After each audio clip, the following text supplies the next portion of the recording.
Oh, hi preppers. Yeah, just wanted to talk about tomatoes today and part of prepping for shit at the fan. As I mentioned with broad beans, the prepping for your garden is not just about having a packet of seeds and just relying on those seeds to provide, plants when you really need it. It's all about, simulating it in real life by actually growing stuff all the time, just to keep your garden sort of nourished and keep your experience up. And one of the best parts about growing, I think, is being able to save your own seeds and grow new plants from the seeds that you've saved from the previous year. And so rather than just relying on a packet of seeds that you have stored away, the best way is to, if you're going to grow veggies, is to try and save those seeds as much as you can, and try and at least practice saving the seeds and growing from those seeds again. It might not always work, but in time, the more practice you get, the better you get at it. So here I've got some nice tomato seedlings that I've planted about 2 weeks ago, probably about 3 weeks ago.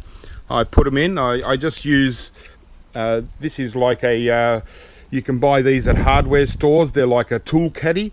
They're only a couple of bucks each, and I just drill a couple of little holes in the base of it, and I fill it with seed raising mix, and just plant out my seeds. And as you can see, I've got a pretty good, a pretty decent little crop of tomatoes here. I've got two different varieties. These ones here at the front are a medium round size. They're actually called money makers because they're quite a prolific tomato. And they're the kind of tomatoes that I like to grow, are the ones that grow very prolifically in my area. And so it's about practicing. But when you're starting off with trying out different tomato plants, try not to buy just a regular packet of tomato seeds that you get in supermarkets or at your garden centre. Try and buy your seeds online from an organic gardening centre that provide try and get heirloom veggies rather than your hybrid types, because you might be able to save the seeds for. So here I've got some nice mid-sized round ones, and at the back here these are the very prolific cherry kind of tomatoes, the very small ones, but you can get literally hundreds of tomatoes off each plant. And they're not actually the round cherry. These ones are the pear types, so they're elongated sort of a tomato. But in this bed here that I've got ready to plant out, I'm just going to be planting the full-size tomatoes. Now, a lot of people will say to stake these tomatoes. Well, rather than staking them and putting them like 3 feet apart, I prefer to grow them about a foot apart. So so it's only 12 inches apart. And what they'll do is, as they grow, they will hold themselves up, and rather than spacing them out so far, like prepping in the suburbs, you're only limited to how much space you got. So you want to get as many in there as you can. And what happens if you've only got them a foot apart, and say one plant doesn't turn out well and you have to pull it out, well, you've still got plants reasonably well spaced apart. But yeah, so like I said, it's very rewarding to grow your own vegetable plants from seeds, especially the seeds that you save yourself. It's just pretty cool, and I find I get a really good production with the seeds that I grow and save. And so yeah, I'll just try and get out a couple plants.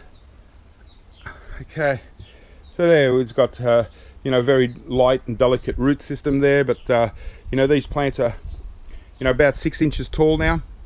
And so I'll just take one out. Yeah, and all I do is I remove the first 2 leaves, which are the seed leaves. So just knock them off. Okay, don't want them. And then I'll plant over that area right up to the first set of true leaves, right? So I want that whole length planted up, because what happens is from this point here where those seed leaves, they'll push out new roots, and the higher up here, and so it strengthens your plants, because they'll be like big anchor roots. The more root system you got, the more stronger the plants are. So I'll just try and get it right up to, okay, pop her in, pretty easy. Okay, so as you can see, you know, you can even mound it up a little bit around the sides and get the soil right up to the first actual true leaf.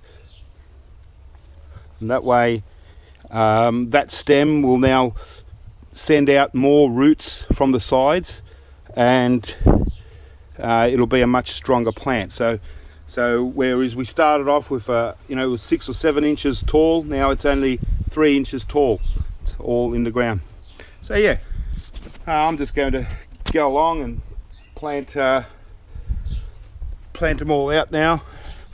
Yeah, it's a springtime here, so springtime's obviously the time. Oops, forgot to take off the little seed. So the first 2 leaves are just little seed leaves. We don't want them. And get a nice depth on that plant. Lovely. Right, so again, 6 or 7 inch plant reduced down to 3 inch tall, and that will provide well, that'll allow the plant to set more roots out, more anchor roots. And as you can see, the 2 plants are a foot apart, and so as they grow up, the branches coming across this side, the other ones coming across the other side, they will actually hold each other in place and hold them upright. You know, if they do start going too far out, you know, you might still stake them, but yeah, I prefer not to bother with wasting money on stakes. Yeah, and so and that's it. And this will provide a whole heap of tomatoes throughout the season. And also I'll save the seeds again and just keep the cycle going. So it's more about, you know, again, practicing to, you know, whilst in the good times, you know, and yeah, well, like during the good times, you know, a lot of people think, oh well, you know, I can just go and, you know, I'd rather just go and buy tomatoes from the supermarket as I need them. But it's not so much for providing food during good times necessarily. You know, it's about practicing, and practice makes perfect. And so, you know, if you just do this as a, you know, regular thing, when the time comes that you actually need to do this, you got to survive, then you're going to be one step ahead, aren't you? So that's what it's all about, and it's very rewarding, especially growing from your own seed and watching your plants grow. And it's very little work. You know, the biggest job in gardening, I think, is actually preparing your soil. But over time, the better your soil gets, the easier that job gets too. Yeah. All right. Well, keep prepping and have fun, and I'll catch you next time.